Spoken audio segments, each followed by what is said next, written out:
Udah terlihat ya di layar slide-nya?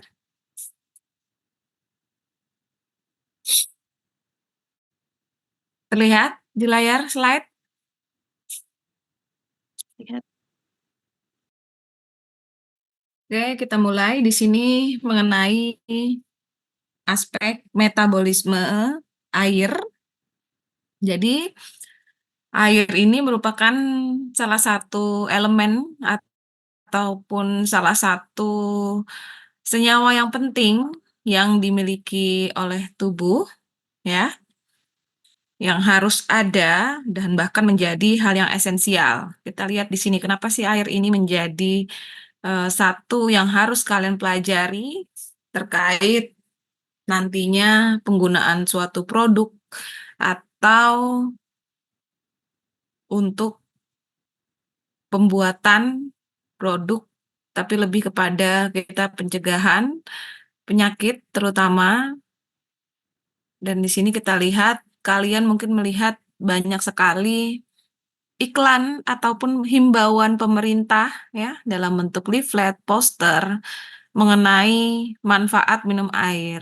Bahkan secara iklan elektronik di TV juga dari produk-produk air mineral juga kadang menyelipkan manfaat atau penggunaan minimal dari air. Nah, kalian mungkin sering mendengar bahwa tubuh kita kalau iklan itu kan suatu merek ya, minum 8 gelas misalnya. Nah, itu sekitar 2 atau 10 gelas 2,5 liter. Kira-kira ini kenapa kok angka itu bisa didapat? Atau apakah semua kebutuhan manusia ini sama ya, sekitar segitu atau ada ketentuan-ketentuan dalam perhitungannya? Nah, apalagi nanti dengan yang kondisi yang tidak normal, misal sakit. Apakah sama kebutuhannya? Kita lihat di sini. Nah, ini juga dari Kementerian Kesehatan dalam rangka Germas ya. Jadi membuat suatu iklan pemberitahuan kepada masyarakat mengenai 8 gelas per hari itu tetap tercukupi selama bulan puasa. Atau manfaatnya kalau kita minum 8 gelas sehari. Jadi banyak sekali di sini manfaatnya untuk diet seimbang yang mereka keluarkan, baik dari resiko kanker, memperlancar proses pencernaan, mengontrol berat badan di sini ya, perawatan untuk kulit, dehidrasi, dan lain sebagainya. Nah, ini semua kan sudah dilakukan secara penelitian, secara ilmiah, bagaimana manfaat minum air. Nah, sekarang kita lihat tujuan perkuliahan ini, kalian memahami fungsi air dalam tubuh. Jadi, apa sih secara utama ya fungsi air dan memahami juga pastinya regulasi dan metabolisme sehingga kalian akan tahu kecukupan air di dalam tubuh. Serta kalau kekurangan apa yang akibat yang terjadi di dalam tubuh. Sekarang kalau pengertian air. Air kalian pasti tahu jadi substansi ya yang komposisinya terdiri dari unsur kimia hidrogen dan oksigen. Jadi dari ada 2 unsur bergabung menjadi satu senyawa yang terkadang kita sebut H2O. Ada hidrogen dan oksigen. Ya. Jadi air zat yang terdiri dari unsur-unsur kimia hidrogen dan oksigen. Air kalau dilihat dari kenampakan fisiknya itu dia pastinya air murni ya, tidak berwarna, tidak berasa, dan tidak berbau. Dan bentuk air di muka bumi ini ada 3, yaitu dalam bentuk padat, cairan, dan gas. Nah, di sini kita melihat kalau dari sifat kimianya, ada yang namanya sifat unik dari air.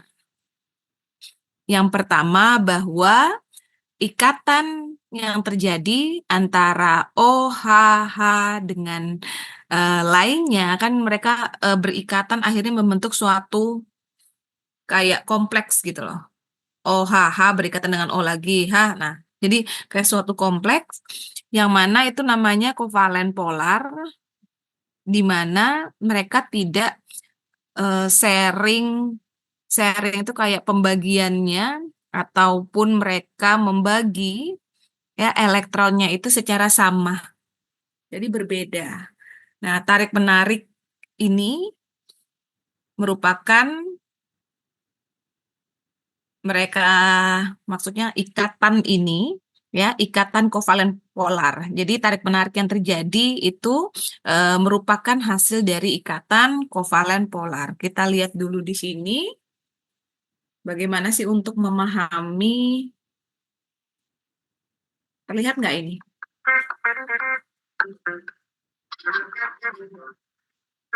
Dulu ya. Anak-anak dengan mainan baru.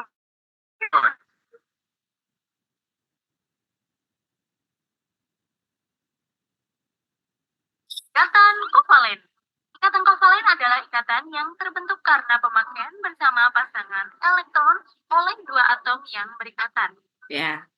Jadi ikatan kovalen, ikatan yang terbentuk karena pemakaian bersama pasangan elektron oleh dua atom yang berikatan. Itu kovalen.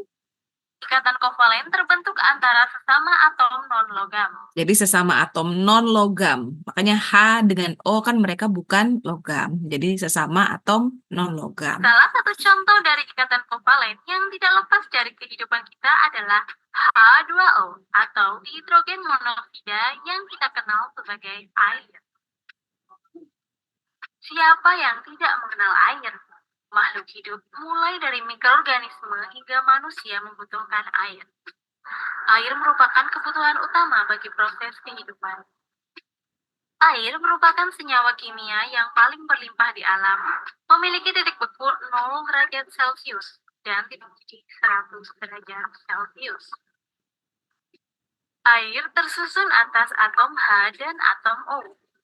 Dalam keadaan netral, atom H memiliki 1 proton dan 1 elektron, sedangkan atom O memiliki 8 proton dan 8 elektron. Nah, jadi kan kalian bisa lihat kalau dalam keadaan netral ya, stabil itu atom H 1 elektron dan 1 apa tadi? Yang mendengarkan 5 poin. 1 elektron dan satunya proton atau neutron.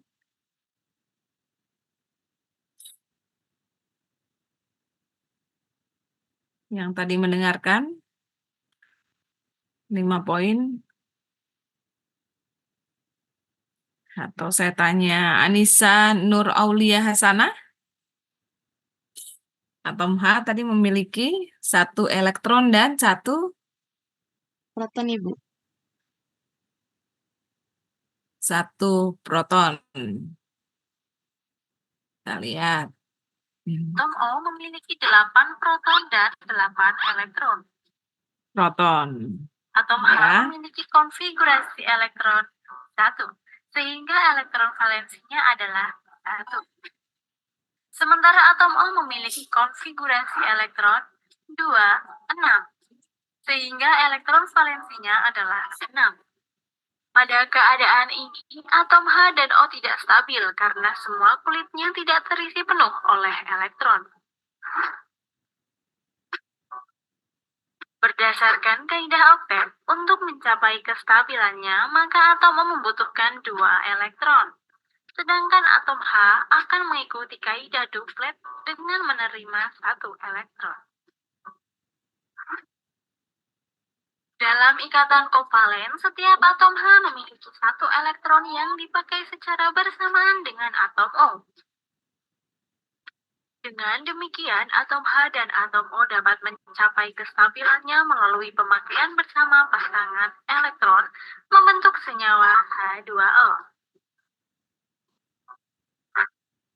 Ya. Jadi di sini dapat dipahami ya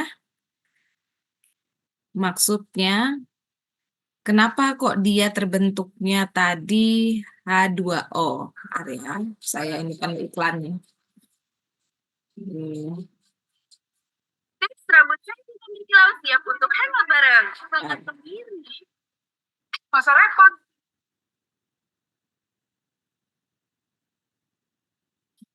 Nah, kita lihat dulu kenapa tadi dia harus H2O. Ya, Atom O memiliki 8 proton dan jadi 8 elektron. kalau kita lihat di sini kondisi Atom dia tidak konfigurasi stabil, elektron. konfigurasinya 1, Elektron valensinya valensinya 1. Atom adalah, O atom O memiliki konfigurasi elektron 2 6. dan Sehingga 6. elektron valensinya adalah 6. 6. Nah, kita lihat di sini. Pada keadaan ini, atom H dan O tidak stabil karena semua kulitnya tidak terisi penuh Sehingga oleh perlu elektron. pasangan agar dia stabil atau tidak radikal. Nah, dilihat dari kaidah oktet, Untuk mencapai kalau O kestabilannya, ini atom membutuhkan untuk dia stabil, dia butuh 2 elektron. Sedangkan H akan mengikuti kaidah duplet, jadi menerima 1 elektron supaya dia stabil. Nah, jadi akhirnya karena O butuh 2 elektron, H1 menerima 1 elektron, maka di sini tadi untuk atom O butuh 2 elektron. Jadi 2 elektron dari atom H ini bergabung ya, dan pemakaian bersama-sama atom H tadi kan 1 ya kaidahnya. Jadi dipakai sama-sama 1, dia nerima 1 dari atom O supaya dia stabil sehingga reaksinya kovalen, setiap atom H itu untuk kovalen. secara bersamaan dengan atom O. Nah, Dengan jadi atom O dapat reaksinya H2 membentuk ya setengah O2 karena dipakai kan bersamaan. Jadi 1 atom O dipakai bersamaan setengah O2 senyawa menjadi H2O. Ya. Jadi ini adalah untuk mencapai kestabilan pada ikatan kovalen. Itu yang merupakan salah satu sifat unik kalau dilihat dari kimianya. Kita lihat lagi yang kimia uniknya. Apa saja? Kalau kita lihat di sini, terlihat ya. Lihat ya di layar. Nah, kalau kalian lihat, air itu kan bisa menguap. Jadi dia menguap itu merupakan konversi perubahan dari sifat wujudnya cair menjadi gas. Dalam proses penguapan itu ada yang ikatan yang harus diputus, yaitu hidrogen sebelum air dapat menguap. Dan untuk memutus ikatan hidrogen itu butuh yang namanya energi yang besar. Nah, tahun lalu salah satu soal itu saya keluarkan dalam proses penguapan ya air supaya dapat menguap ikatan mana yang putus. Nah, terus dalam skala kecil misalnya di dalam sel air itu dapat menyerap panas dengan sedikit perubahan suhu. Contoh misalnya lingkungan kalian di Samarinda saat ini misalnya panas terik. Kalau kalian rasakan atau pegang tubuh kalian ya, kulit kalian kan tidak serta-merta sama suhu di ruangan yang panas terik dengan tubuh kalian. Kenapa? Nah, ini salah satunya yaitu fungsi air tadi. Dia bisa menyerap panas sekitar kita dengan sedikit perubahan suhu saja naiknya. Jadi tetap terjaga, tetap ada kenaikan suhu, misalnya dikeliling panas tapi tidak drastis sama. Karena itu tadi air salah satunya menjadi termoregulator. Dia seperti bisa menyerap panas sekitar kita di sekitar sel supaya sel itu juga perubahan kenaikannya tidak drastis. Nah, kalau dalam skala besar contohnya kita ada sungai, ada laut ya. Secara iklim global itu air dapat membantu menyerap panas dari sengatan matahari dan menghilangkan panasnya dengan penguapan pada permukaan air. Jadi iklim global juga bisa terjaga. Nah, sekarang kita lihat tadi sifat secara kimia, secara fisika, ini masih kimia ya. Jadi di sini kalian tahu air itu kan kalau kita padatkan jadi es, dia tidak tenggelam di dalam. Kan itu kan benda padat harusnya apalagi es gitu kan. Es kan juga kalau kita ini kan berat ya. Tapi kok es ini malah mengapung, bukannya tenggelam. Nah, kalau kita benda padat lainnya kita masukkan kan dalam air langsung tenggelam nih. Nah, kira-kira apa ini yang menyebabkan air itu bisa mengapung esnya bisa mengapung di air. Nah, yang bisa menjawab saya kasih 5 poin untuk ujian. Ayo, kenapa air ini ketika diubah jadi bentuk es dia malah mengapung, bukan tenggelam, juga seperti benda padat lainnya kalau masuk ke dalam air. Yuk, 5 point yang bisa menjawab.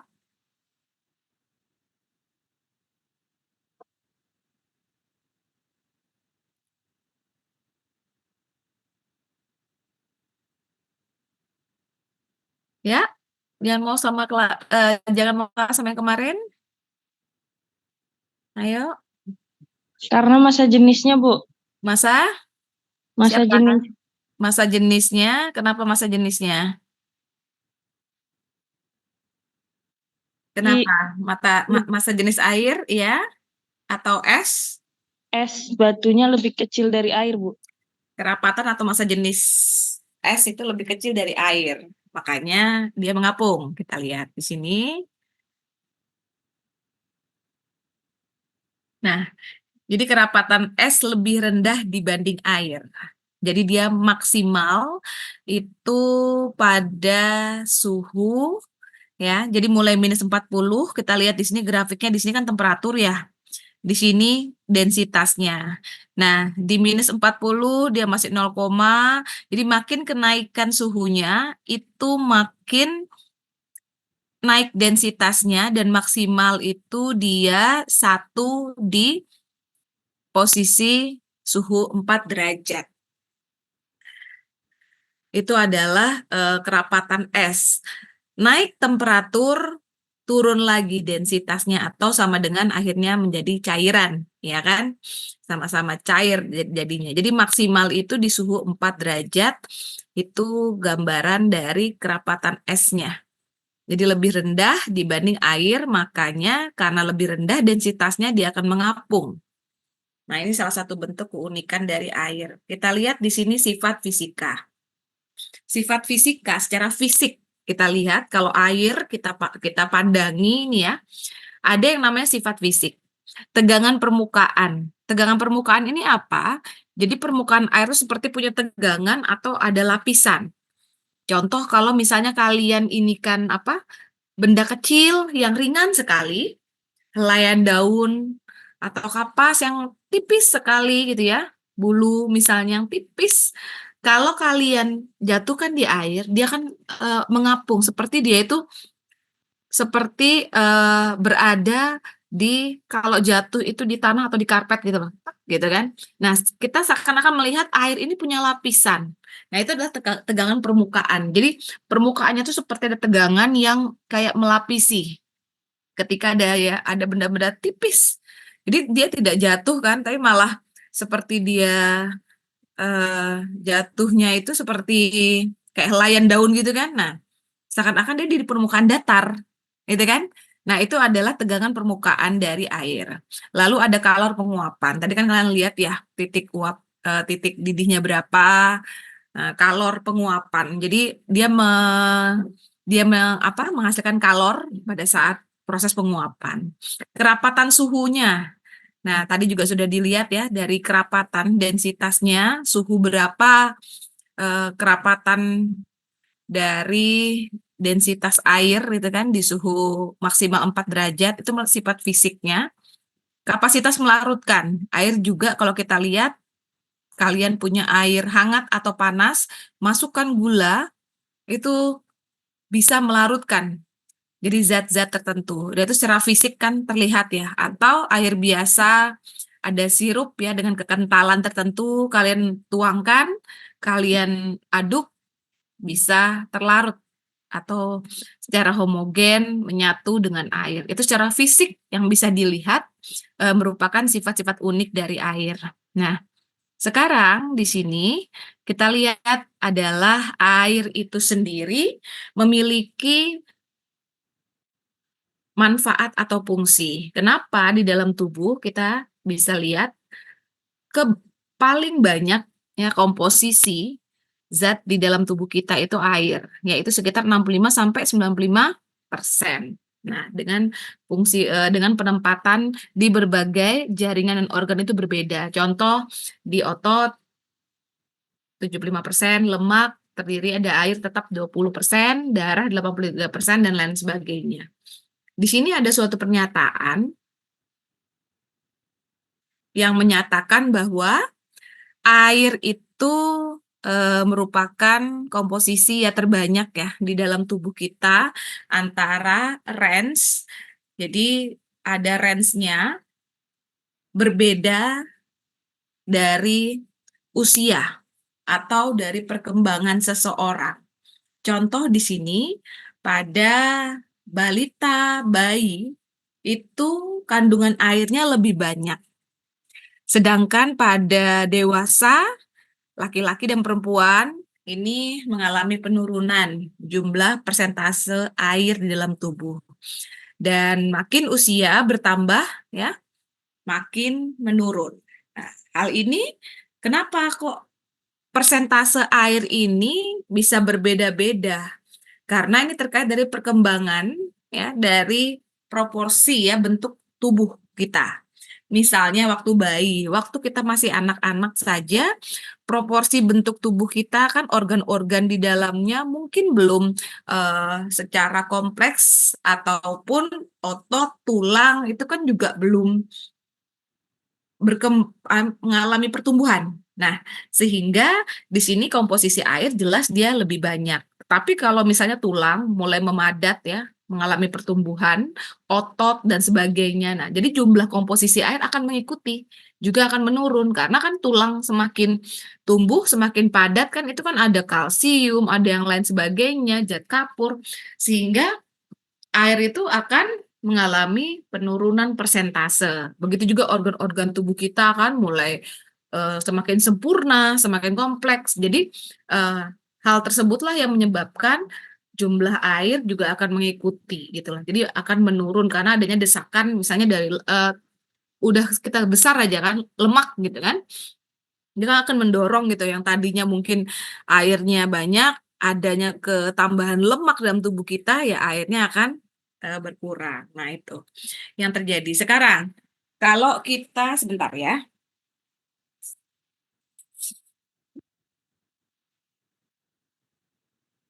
Ya.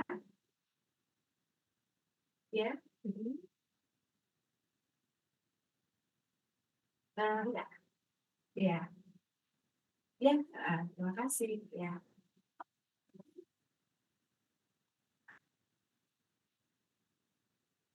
Ya, kalau kita bicara tadi tentang komposisi air di dalam tubuh, kita harus tahu bagaimana komposisi atau pembagian cairan di dalam tubuh. Jadi ini biasanya juga keluar kalau ujian kemarin, di tubuh kita itu ada 3 kompartemen untuk pembagian cairan dalam tubuh. Kalau secara garis besar 2, yang satunya itu masuk ke dalam yang komposisi yang satu. Jadi ada 2, yaitu intraseluler, intrasel berarti di dalam sel. Jadi cairan ini merupakan komposisi yang terbesar, pembagiannya yaitu 60% dari total cairan tubuh.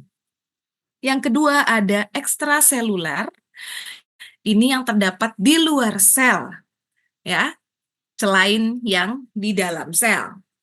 Nah, yang ketiga, ini sebetulnya merupakan bagian ekstra, yaitu intersisial, yaitu cairan yang ada di sela-sela sel.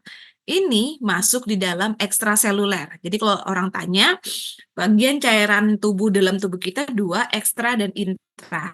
Ekstra itu contoh plasma yang di luar sel kan, cairan limfatik, pleural, sedangkan interstisial itu masuk ekstraseluler.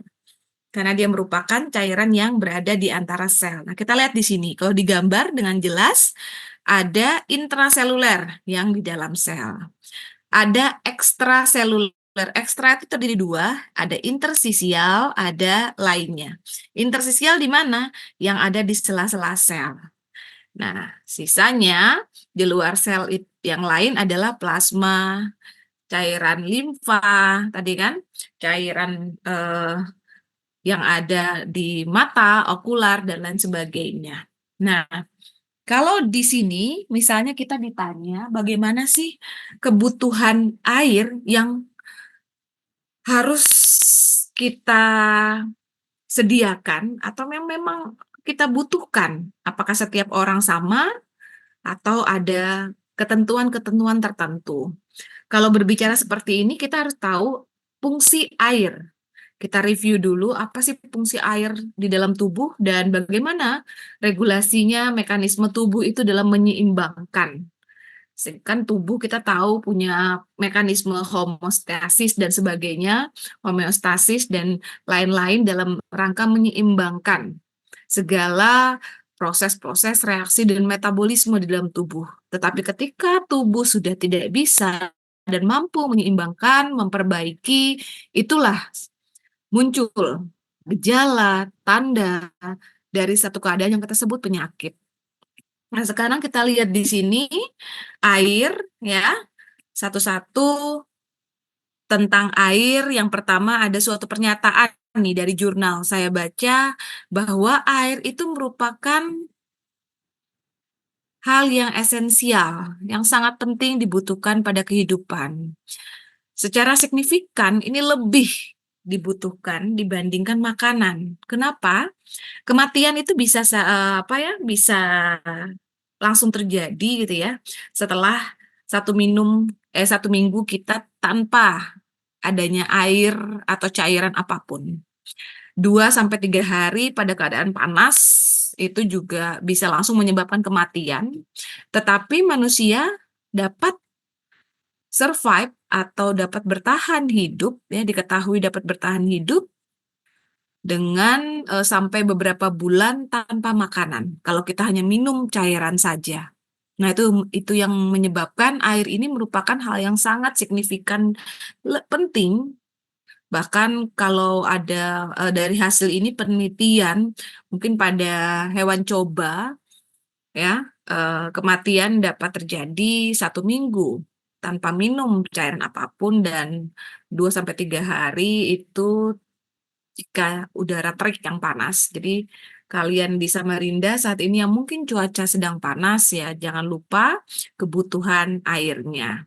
Nah, di sini kita lihat air. Yang pertama, dia sebagai materi pembangun. Maksudnya di sini materi pembangun itu apa? Kalian ibaratkan gini, kayak sel, jaringan, ya kan? Organ, kayak rumah saja. Ketika dia dibangun itu kita butuh yang namanya air. Untuk apa? Mengaduk semen. Misalnya kita lagi menyusun batu bata nih, semen, itu kan ada air ya, untuk diaduk semennya supaya nanti semen ini bisa menyatukan, merekatkan dari satu bagian ke bagian. Nah, begitu juga sel. Tadi sel 60% cairan. 60%-nya di dalam sel, di sela-selanya pun air. Nah, ini dia merupakan a building material. Jadi materi pembangun. Jadi sebagai salah satu bahan untuk membangun organ dan sel kita. Yang kedua, airnya sebagai pelarut, medium reaksi, reaktan, atau hasil dari reaksi. Sel kita kalau dia melakukan proses metabolisme, ada hasil reaksinya air. Pelarut kalian tahulah di dalam tubuh seperti apa, ya kan? Ada senyawa-senyawa, nutrisi yang dia dilarutkan atau dibawa darah yang memang komposisinya cairan yang mengandung air. Nah, air juga sebagai pembawa.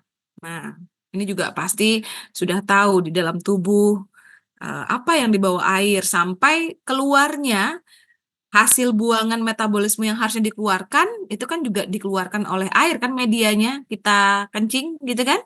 Nah, itu juga air. Jadi air sebagai termoregulasi. Jadi dia regulasi ikut juga membantu dalam regulasi pengaturan suhu. Tadi sudah saya jelaskan bagaimana air ini dalam sel juga bisa menjaga agar suhu tidak ekstrim naik di dalam tubuh kita. Makanya kalau kita demam kan banyak minum air putih supaya air yang tadinya air dapat membantu proses penguapan dari panas. Yang berikutnya air sebagai lubrikan dan shock absorber. Ini juga di antara ini semua biasanya keluar kalau ujian. Maksudnya apa di sini?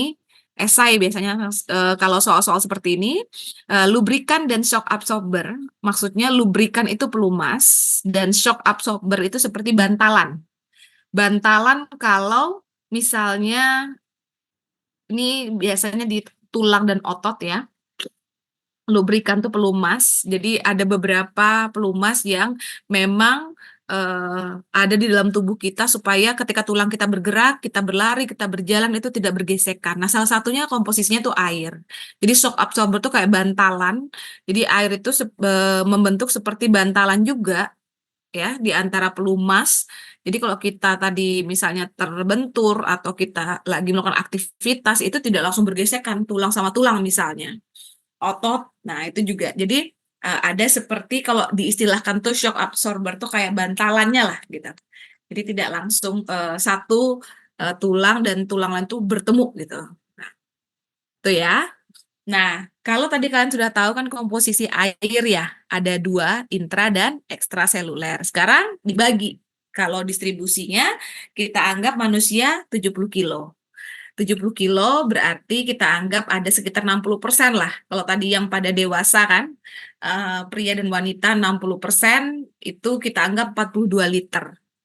Kalau kita asumsikan 42 liter komposisi tubuhnya air, itu dibagi yang mana 28 liter itu cairan intraseluler, 14 liter ekstraseluler, di mana 3-nya adalah plasma darah, 1 liternya di beberapa daerah transseluler, dan 10 liter lagi itu di daerah yang namanya intersisial. Tahu kan tadi intersisial? Cairan yang di sela-sela di antara sel-sel. Nah, ini pembagiannya.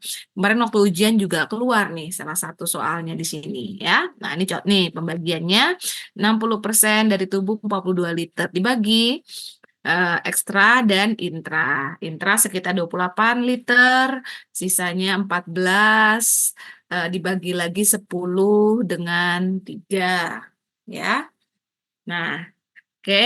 Nah, sekarang ini nanti bagaimana tubuh itu secara konstan menjaga agar tubuh kita itu keseimbangan komposisi airnya itu tetap. Karena kan bahaya ya kalau misalnya sel kekurangan cairan apa yang terjadi. Sedangkan sel ini paling banyak komposisi cairan. Nah, itu akan berakibat fatal. Makanya tubuh kita itu punya cara bagaimana kayak ini ibaratnya kalau di belakang kalian lihat itu timbangan.